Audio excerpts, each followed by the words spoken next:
porque todavía es bastante, pero bueno, vamos a tratar de adelantar lo máximo posible estas actividades, ¿sí? Entonces, bueno, pues vamos a continuar. Em, Vamos a iniciar ahorita con el tema de amparo agrario, ¿sí? Este tema de amparo agrario, bueno, pues es un tema pequeñito.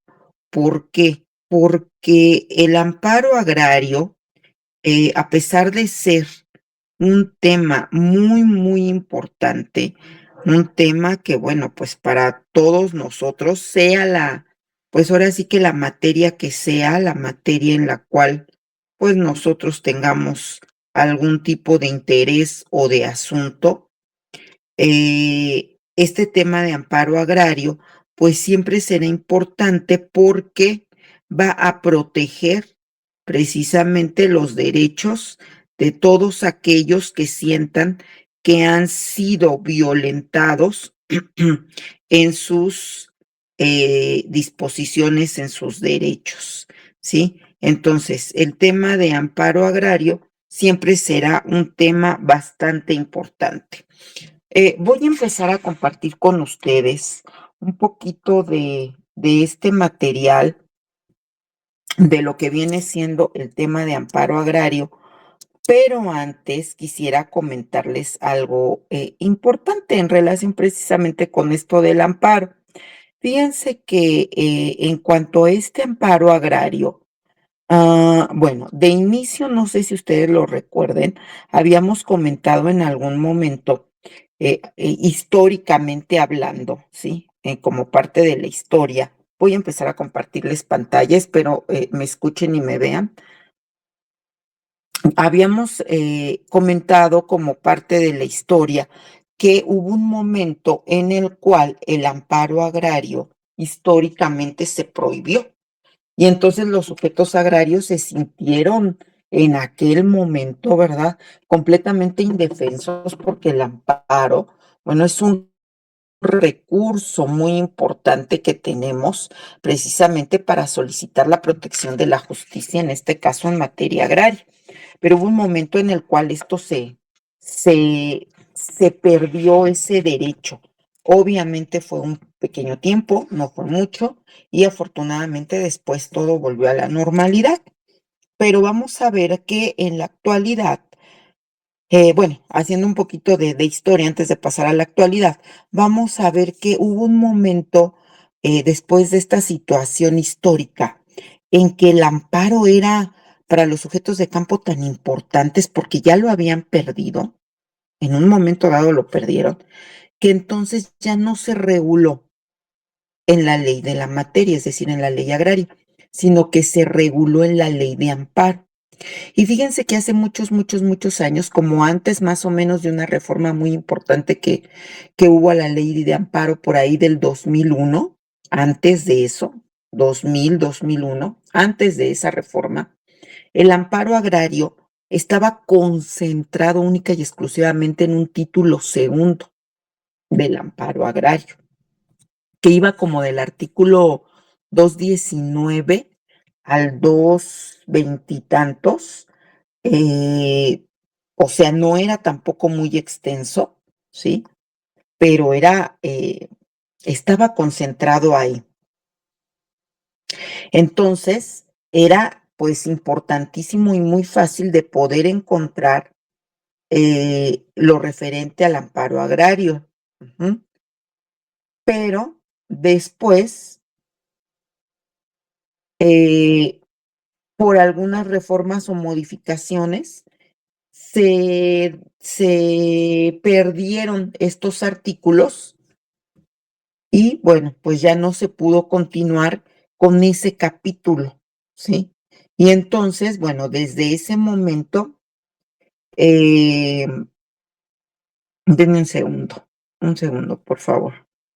Ya, gracias. Desde ese momento, pues ahora tenemos todo lo relativo a la regulación del amparo agrario, sí en la ley de amparo, pero ya no tiene un capítulo específico.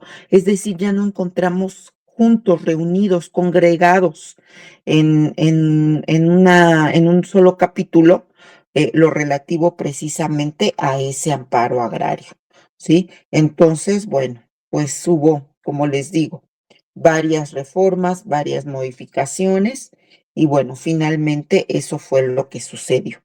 Ahorita vamos a analizar, estimados chicos, chicas, lo que yo les comentaba del amparo agrario. Ya se debe de estar compartiendo mi pantalla, ustedes la deben estar viendo.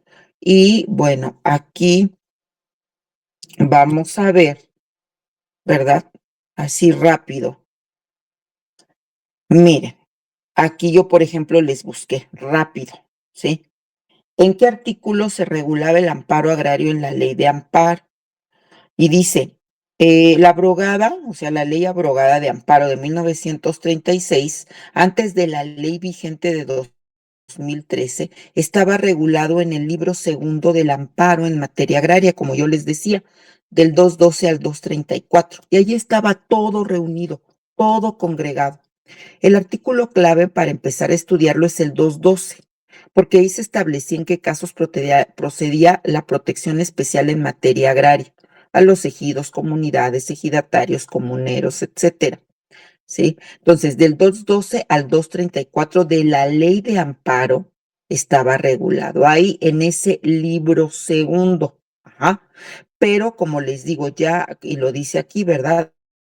A partir de la ley vigente del 2013, pues ya no lo encontramos congregado en ese capítulo. Ese capítulo desapareció y ya no lo tenemos.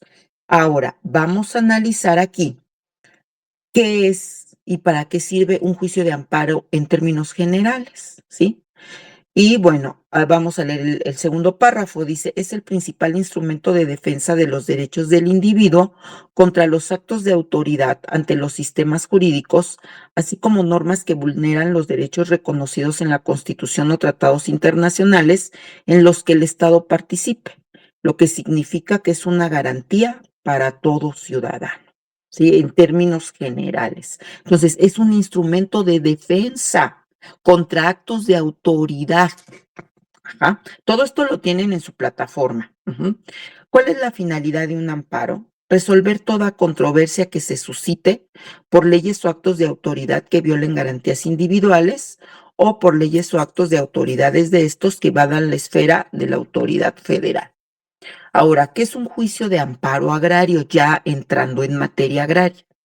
Dice que es aquel que se promueve, ojo, ojo aquí chicos, chicas, ojo, por núcleos de población ejidal o comunal o ejidatarios o comuneros en lo individual con motivo de actos de autoridad que pretendan privarlos de sus derechos de propiedad o posesión de tierras, pastos y aguas. Esto es muy importante y esto lo manejaba ese título segundo del 212 al 234 y dividía en dos a los sujetos agrarios que pedían la protección y el amparo de la justicia.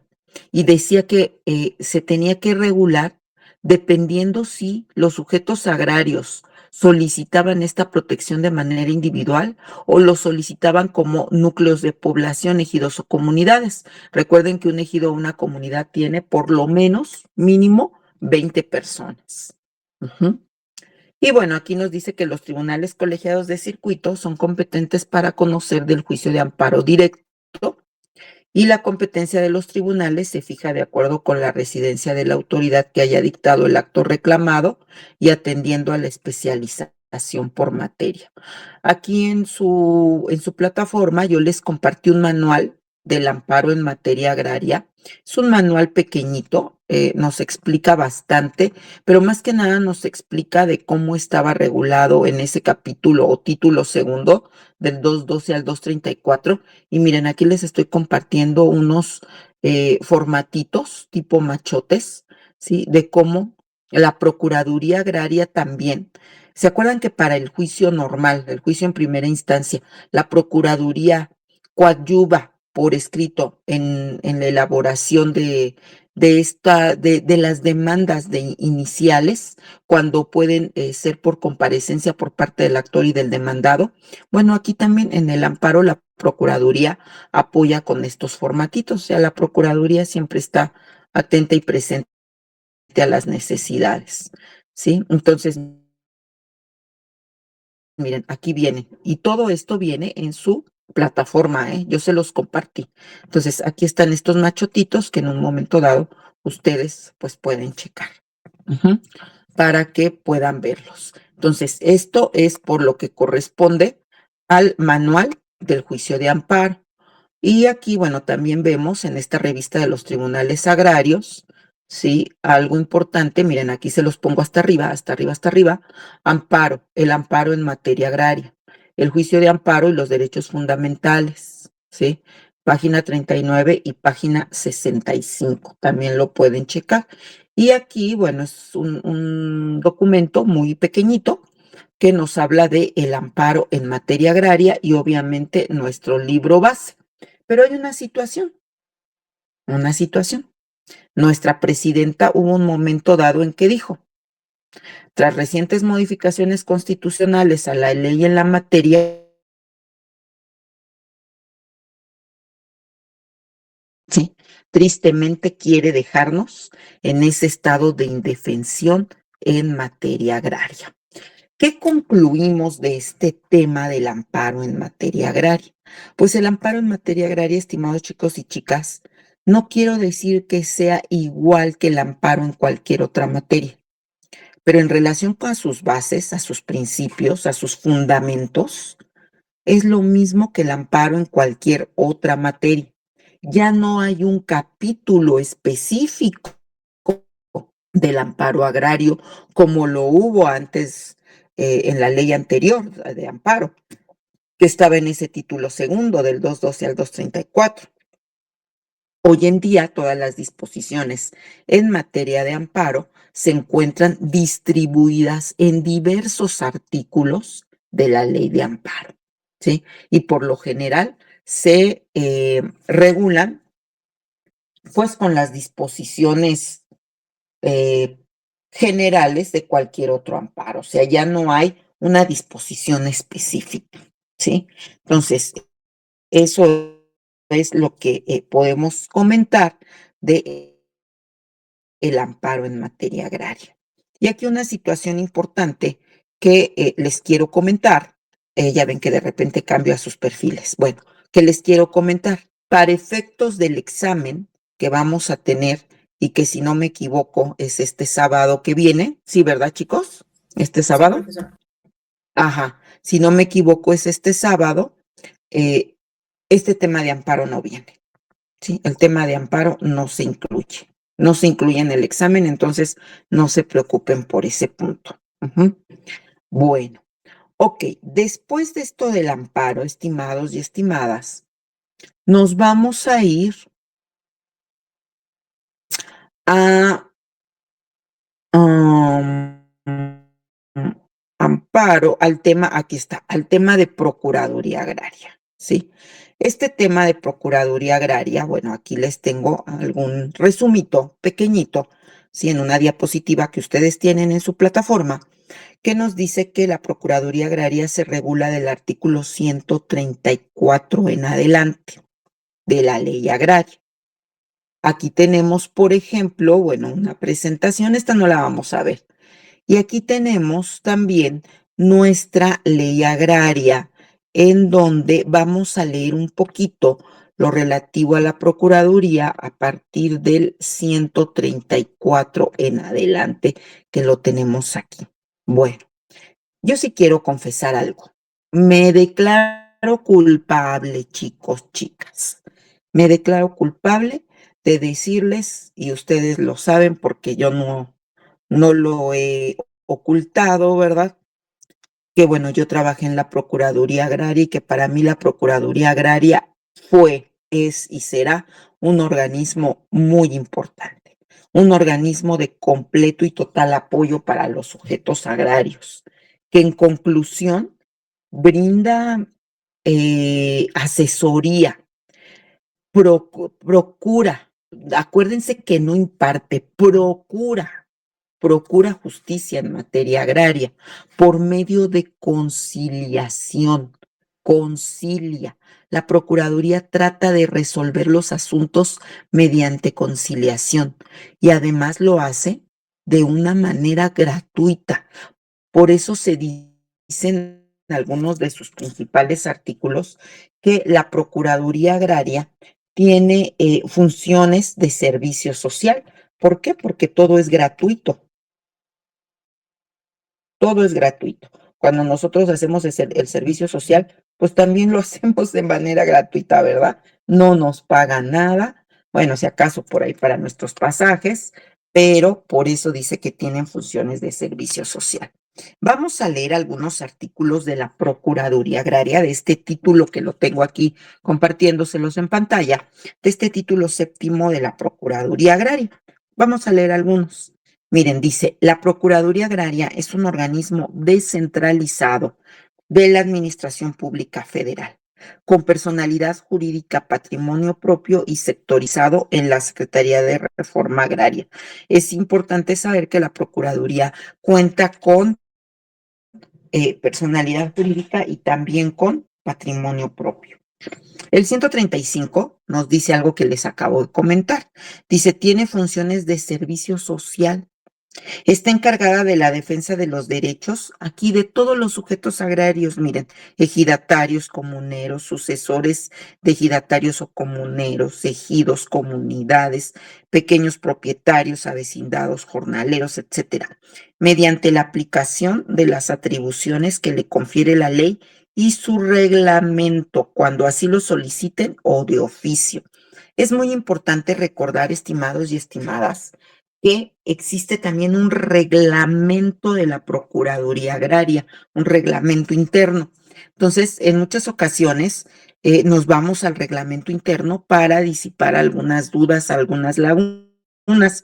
¿Por qué? Porque este título séptimo del 134 en adelante que estamos leyendo no es muy extenso, pero, por ejemplo, el reglamento interno, bueno, nos habla un poquito también de algunas otras cuestiones que aquí no se contempla. Ahora, vamos a leer dos o tres atribuciones de la Procuraduría. Vamos a la fracción segunda del 136. Dice asesorar sobre las consultas jurídicas planteadas por las personas que ya mencionamos. Tercera, yo les dije que la Procuraduría tiene funciones de conciliación. Les dije hace 3 minutos. Nos dice la fracción tercera, promover y procurar la conciliación de intereses entre las personas a que se refiere el artículo anterior. ¿Sí? Fracción cuarta, prevenir y denunciar ante la autoridad competente violación de leyes agrarias para que se respete el derecho de todos. Ajá. Entonces, vamos a ver que la última fracción, la fracción 11, nos dice las demás que esta ley y sus reglamentos le señalen. Entonces, esto es muy importante. Ahora, dice aquí el artículo 137 que tiene su domicilio en Ciudad de México, Distrito Federal, y bueno, tiene delegaciones en todas las demás entidades federativas. Les diré yo, estimados y estimadas, que la Procuraduría Agraria tiene su domicilio, no recuerdo el número, pero es en la calle de Motolinía, en la colonia Centro. Ahí encontramos la oficina principal central de la Procuraduría Agraria, ¿sí? Entonces, bueno, esto es muy importante. El artículo 139, estimados chicos y chicas, nos dice, por ejemplo, quiénes integran a la Procuraduría. Ajá, y nos dice que está presidida por un procurador. Además, sus procuradores, ¿sí? Un secretario general y un cuerpo de servicios periciales y otras unidades técnicas y administrativas. Les quiero decir algo súper importante que no deben olvidar. Y esto ya lo habíamos platicado cuando vimos juicio agrario. Cuando requerimos de un peritaje, estimados y estimadas, y lo platicamos, ¿eh? Dijimos que la Procuraduría proporciona servicios periciales de manera gratuita. Por eso dice el 139 que también está integrado por un cuerpo de servicios una gran ayuda. ¿Por qué? Pues quiero que chequemos y comparemos más que nada el artículo 140 y el 141, que nos comenta cuáles son los requisitos para ser procurador y subprocurador. Vamos a cotejar. Dice el 140, el procurador debe satisfacer los siguientes requisitos. Y si se fijan en el 141, son los mismos de la fracción primera. Mexicano mayor de edad y estar en ejercicio de sus derechos políticos y civiles. Fracción segunda, aquí viene la diferencia. Esto es muy importante que lo tomen en cuenta, ¿sí? Dice que el procurador en el 140 debe de contar con una experiencia mínima de 5 años en cuestiones agrarias. Fíjense, al procurador solo le pide una experiencia mínima de 5 años. No importa si es abogado, no importa la profesión que tenga, solamente una experiencia de 5 años. En cambio, al subprocurador, en la fracción segunda, dice que poseer al día de la designación una antigüedad mínima de 2 años, al procurador de 5, aquí al subprocurador de 2. Cédula de licenciado en Derecho, aquí sí le exige al subprocurador ser licenciado en Derecho y una práctica también de 2 años. Entonces, ahí está la diferencia entre el procurador y el subprocurador.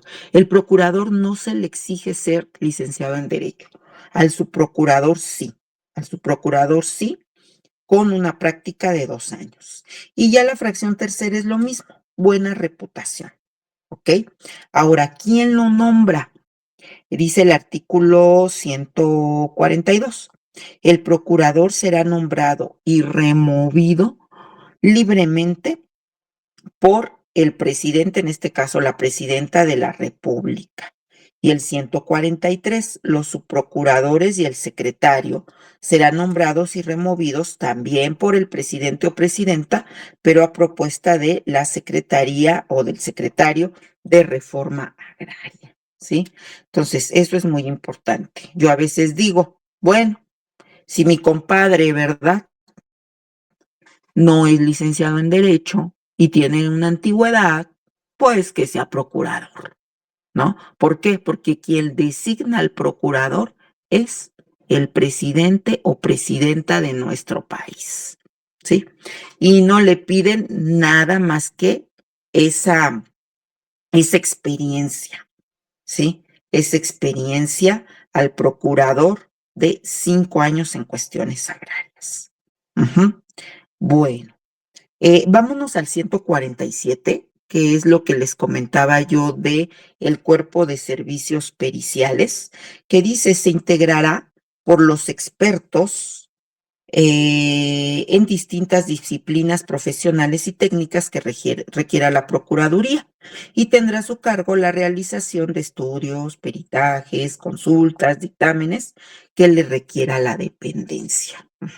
Entonces, es muy importante no olvidar, estimados y estimadas, que la Procuraduría proporciona servicios gratuitos, que la Procuraduría cuenta con personalidad jurídica y patrimonio propio, que la Procuraduría lleva a cabo funciones de servicio social, que la Procuraduría tiene un procurador, un subprocurador, un cuerpo de servicios periciales y demás dependencias técnicas o administrativas que requiera, ¿sí? Y que al procurador lo designa el presidente y a los subprocuradores también los designa el presidente, pero siempre y cuando también, ¿verdad?, tenga el apoyo de el secretario, ya se me fue, el secretario de la Reforma Agraria, ¿sí? El secretario de la Reforma Agraria. Ok, bueno. Esto es lo que así rápidamente, estimados y estimadas, podemos decir de la Procuraduría. Vámonos rápido al registro, nos quedan 20 minutos. Vámonos rápido al registro. El Registro Agrario Nacional se regula a partir del artículo 148. Vamos a ver cómo define nuestra ley al Registro Agrario Nacional. Bueno, dice título octavo del Registro Agrario Nacional. Para el control de la tenencia de la tierra y seguridad documental derivados de la aplicación de esta ley, funciona el RAN, lo conocemos como el RAN, ¿verdad?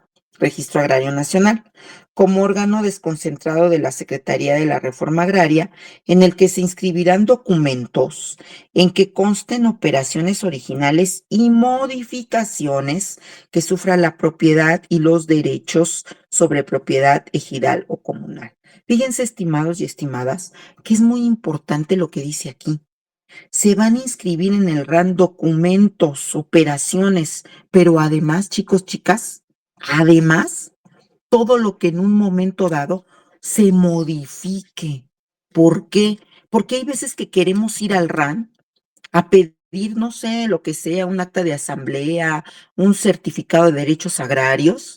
Y si esos certificados, esos documentos no están actualizados, a veces nos llevamos sorpresas. Y el sujeto agrario falleció hace 10 años y no hay ningún documento que acredite eso en el RAN. Entonces hay que actualizarlo. Todo esto hay que actualizarlo. Que ya se cedieron derechos en favor de X sobre hectáreas de tierras y no está actualizado. Es un problema enorme. Hay que actualizar, siempre tener todo al corriente, ¿sí? Y además nos dice este último artículo, bueno, este último párrafo de este artículo 148, que también tiene una sección especial para inscribir la propiedad de sociedades. Recuerden, estimados y estimadas, que siempre hemos comentado que supletoriamente nuestro derecho agrario se apoya en el civil, en el derecho civil, pero también en el mercantil. Y si ustedes recuerdan, por ahí hay en el 27 constitucional, ay, perdón, déjenme tomar tantita agua, espérenme un segundito, espérenme.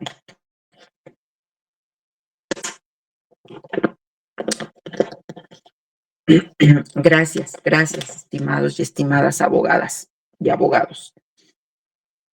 Por ahí veíamos, ¿verdad?, en el 27 constitucional, que las sociedades mercantiles no deben exceder de 25 veces los límites señalados en la pequeña propiedad. Y además hay sociedades de producción rural. ¿Por qué? Porque para la materia agraria y para el RAN es muy importante llevar un control de la propiedad, del registro, de la constitución de sociedades, ¿sí? Entonces, eso es muy importante. Ahora, artículo importantísimo, importantísimo, no lo olviden, 149. Vamos a ver con quién tiene una relación estrecha el RAN. Y dice el 149. Para los efectos de lo dispuesto en la fracción 17 del 27 constitucional, el RAN prestará asistencia técnica necesaria y se coordina estrechamente con el INEGI, que es el Instituto Nacional de Estadística, Geografía e Informática. Chicos, chicas, esto es muy importante. ¿Qué organismo tiene relación estrecha con el INEGI? El RAN. Y ahí llevan un control. Así como el INEGI lleva un control de la población, tanto urbana como rural, pues el registro agrario le apoya para llevar un control de la población rural. Entonces, el RAN tiene estrecha relación con el INEGI, ¿sí? Artículo 150, primer párrafo, y esto es muy importante para hacerlo valer como prueba en juicio. Dice, las inscripciones en el RAN y las constancias que de ellas se expidan harán prueba plena en juicio y fuera de él. Entonces, todos los documentos que en un momento dado podamos tener inscritos, asentados en el RAN, pueden hacer prueba plena en un juicio. Y además dice el 151 que cualquier persona puede solicitar documentos que estén inscritos en el RAN, claro, a su costa, o sea, pagándolos, ¿no? ¿Por qué? Porque el RAN es público. El registro agrario es un organismo público. Entonces, en ese caso, vamos a ver que se pueden solicitar todos estos documentos, ¿sí? Que van a ser prueba plena en un juicio. Ajá. Y bueno, pues hay que pagarlos. Bueno, pues sí. Ahora, ¿qué se inscribe en el RAN? Artículo 152. Vamos a ver dos o tres fracciones. Dice, fracción primera, deben inscribirse en el RAN todas las resoluciones judiciales o administrativas que reconozcan, creen, modifiquen o extingan derechos ejidales o comunales, certificados o títulos que amparen derechos sobre solares, tierras de uso común, parcelas de ejidatarios o comuneros. Me voy a saltar de ahí a la cuarta. Planos y delimitación de tierras, la quinta, plano. Sexta, documentos relativos a sociedades mercantiles. Por eso les digo que pues, las sociedades vienen muy relacionadas con el RAN. Séptima, decretos de expropiación de ejidos o comunidades. Y octava, los demás que disponga esta ley y su reglamento. Y vámonos al 156, ¿sí? Último artículo de este capítulo del RAN. Dice el 156. Los notarios y los registros públicos de la propiedad, cuando autoricen o registren operaciones o documentos sobre conversión de propiedad ejidal a dominio pleno y de este al régimen ejidal, así como la adquisición de tierra por sociedades mercantiles o civiles, deberán dar aviso al RAN. Y los notarios deberán dar aviso también al RAN de toda traslación de dominio. ¿Qué quiere decir esto, estimados chicos y chicas?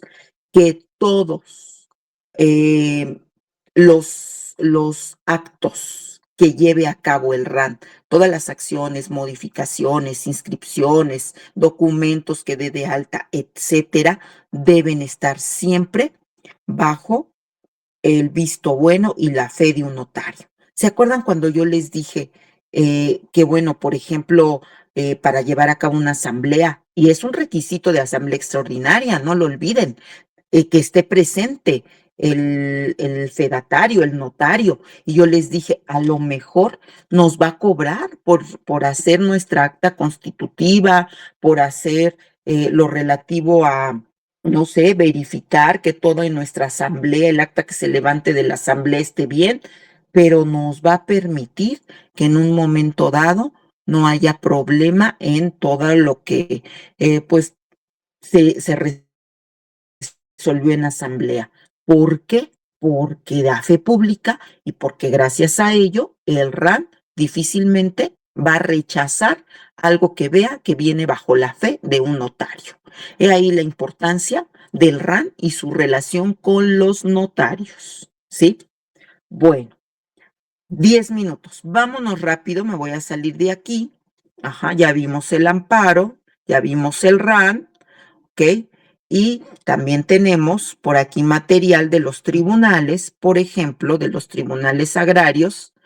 Y estimados chicos y chicas, aquí lo pueden ustedes checar en sus diapositivas, pero ahorita son 3 diapositivas y aquí viene la lota y nuestro libro. Pero ahorita aquí está la lota que quiero que la chequemos juntos, solamente algunos artículos en 4 o 5 minutitos para poder dar cierre a este punto.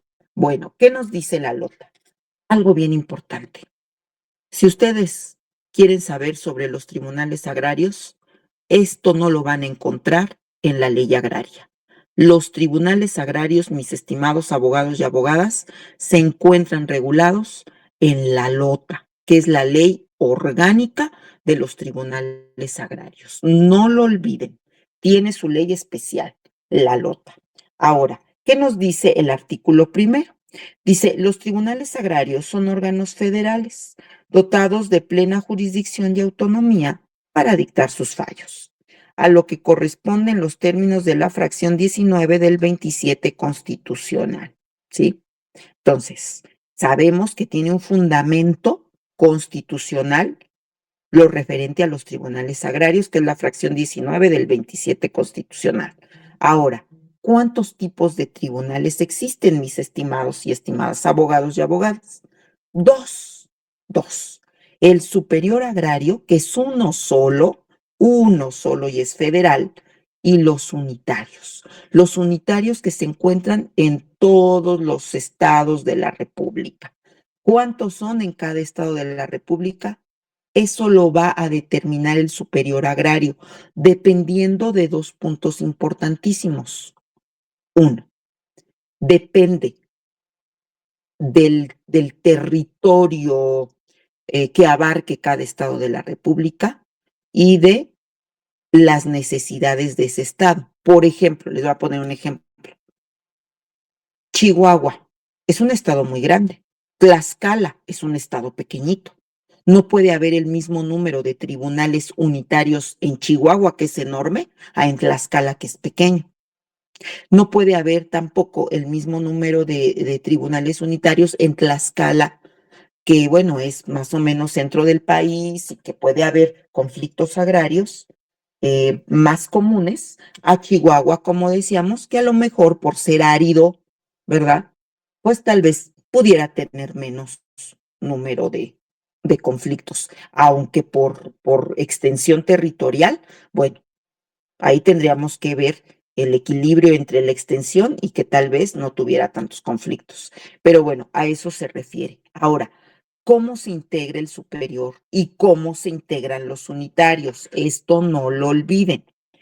Artículo tercero. El superior se integra por 5 magistrados numerarios, uno de los cuales será el presidente.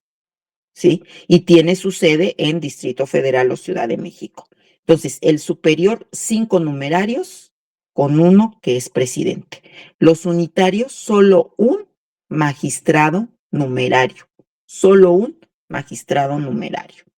Y dice también que habrá supernumerarios, ¿sí? Uno para el superior y el número que se disponga en el reglamento de los tribunales para los unitarios.